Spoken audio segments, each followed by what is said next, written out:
guys, welcome to the channel, welcome to another video. Today we're going to be talking about Aston Villa and Unai Emery, because obviously today is the day that Unai Emery takes charge officially of Aston Villa. We've obviously known about Unai Emery going to be succeeding Steven Gerrard, who was sacked a couple of weeks ago at Aston Villa for a while now. But of course today is the day that it is all official, and he takes charge of his new club, joining from obviously Spanish side Villarreal. It's a very interesting topic I think that I want to kind of know more on and talk about and everything. But before we get into all of that, I would like to remind you all to please like the video and also subscribe if you're new. Both things always be greatly appreciated. But for now, let's talk about Unai Emery and Aston Villa. Like I say, I'm very intrigued with this one because it's not exactly someone that I would have imagined would have been on Aston Villa's list of managers to obviously succeed Steven Gerrard. We know obviously about Gerrard, we know obviously how he was sacked a couple of weeks ago. Things kind of turned a little bit toxic towards the end, towards Gerrard, where the Villa fans had completely turned on him. They weren't happy with some of the football being played, the results and everything else that went along with it, especially after being given quite a fair bit of money these past couple of years, not just in terms of obviously Gerrard, but in terms of other managers as well.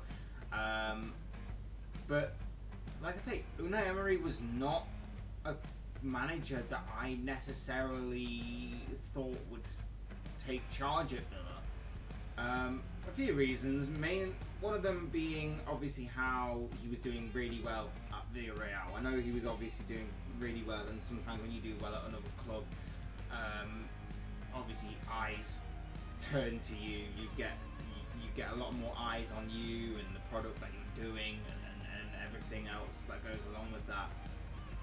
And obviously with that comes a lot of attention, and with a lot of attention you start to obviously raise your profile and everything, and obviously you start to get drawn into these types of conversations of who will be the successor to so-and-so and all that. So, yeah, I get it. He was doing really well at Villarreal, but I just thought he was doing such a good job over there that he'd stay in Spain. He would, obviously being a Spanish manager and everything, he would just prefer to stay in Spain. Obviously how things went for him in England, where he was somewhat disrespected and made a mockery of by the media and by fans and everything, for how he said good evening, and all that.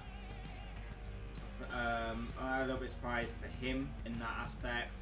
A little bit surprised because obviously in terms of how things ended with Arsenal, obviously there were a couple of good moments. There were a couple of moments where you thought he was trying to build something, and he could have gone on to build something, and he could have gone on to build on those moments more, use them as a bit of platforms to build stuff off and everything.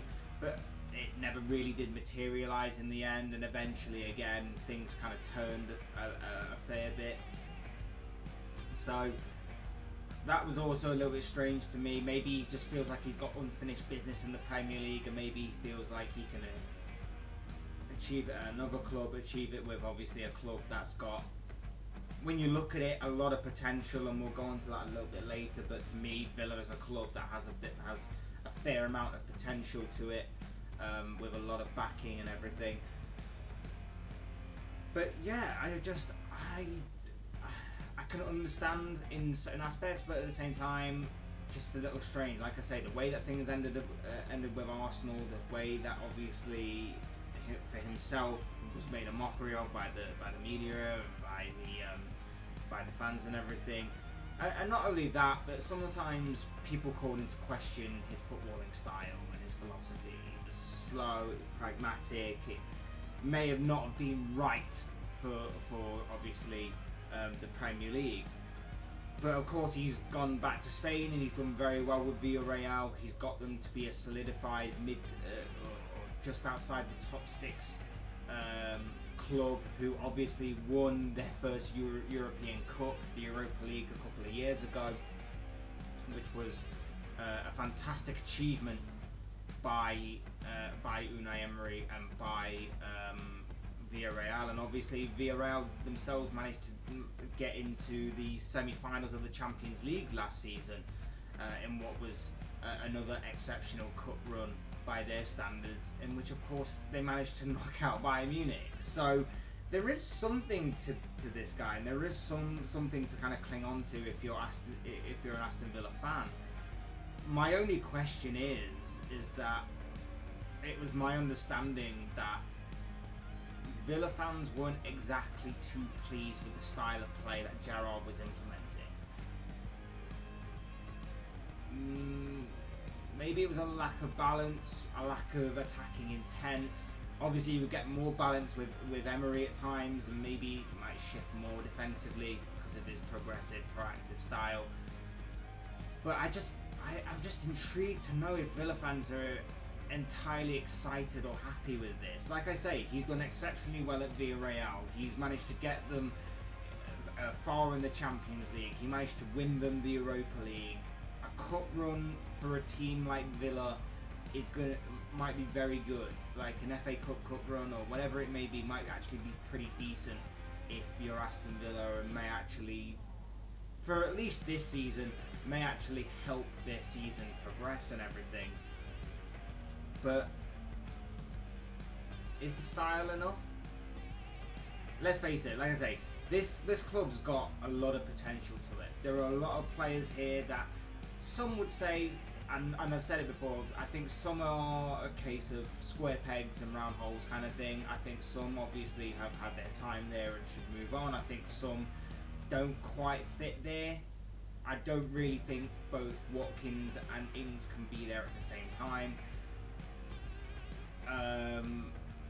Buendia and Coutinho maybe another one. I just think that depending on what, obviously the style of play, the formation and everything, I think there are a couple of players there that maybe can be shifted on and maybe can be used to bring in more funds and everything to obviously change that and change the style and everything.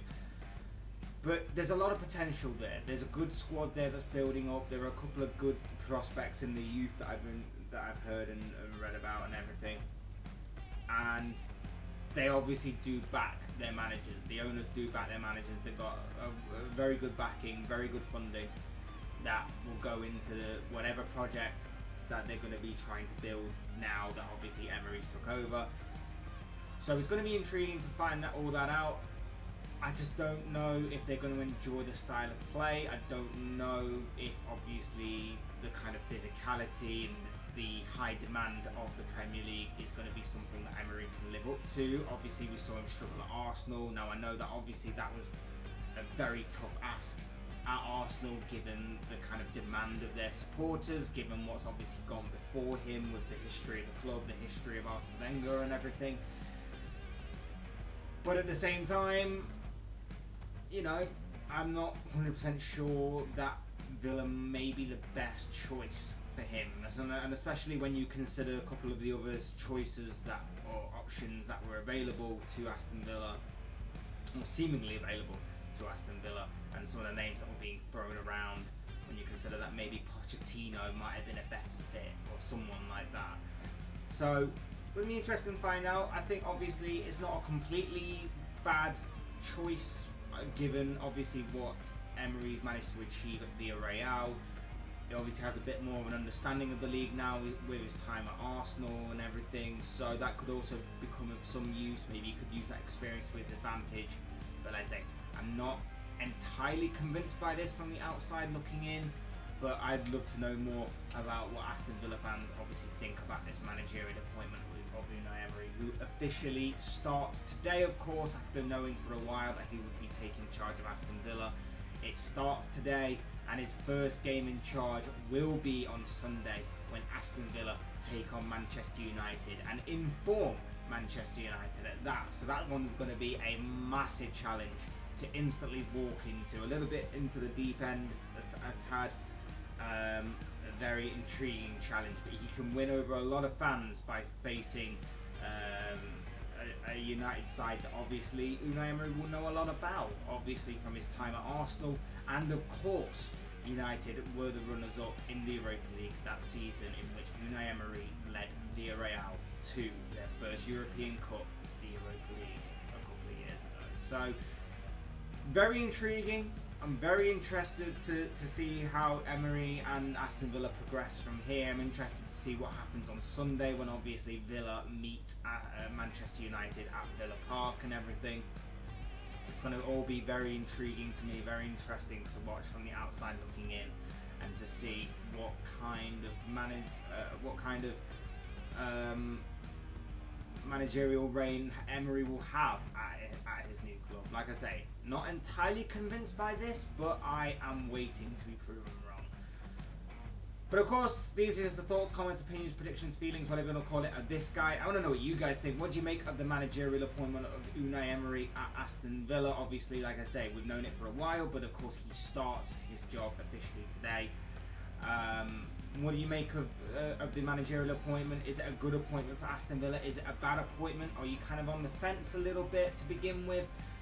I would love to know your thoughts, your comments, opinions, predictions, feelings, whatever you want to call it, from Aston Villa fans, from rival fans, from neutral fans, and everyone else alike in the comment section below, because I'm sure it'll all make for interesting reading. Otherwise, hit the like button on the way up, enjoy the video, subscribe if you're new, want to see more content like this. Both things are always greatly appreciated. And as always, thank you all so much for watching and listening. I've been Fletch, this has been another Fletch Talks video, and I'll see you and speak to you all again soon in another video.